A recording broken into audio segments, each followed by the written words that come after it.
Repeated पॅनक्रिएटायटिस झाल्यामुळे diabetes होऊ शकता का सर? हो. तर आपण जसं म्हणालं पॅनक्रियाचे 2 जे महत्त्वाचे फंक्शन आहे, एक तर आपलं न्यूट्रिएंट्स अब्झॉर्ब करणं सगळं, दुसरं आहे शुगर कंट्रोलमध्ये.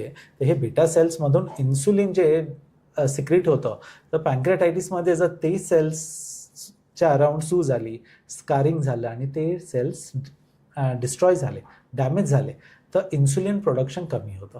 त्याच्यामुळं शुगर, डायबिटीस डिटेक्ट होणं हे कॉमन फीचर आहे पॅनक्रियाटायटिस असं. त्याचाच एक पुढचा क्वेश्चन आहे, रिपीटेड जर का मेनली क्रोनिक पॅनक्रिएटायटिस, रिपीटेड क्रोनिक पॅनक्रिएटायटिस होत असेल, रिपीटेड अगेन एपिसोड होत असेल, त्यामुळे कॅन्सरचा रिस्क वाढतो असं काही आहे का सर?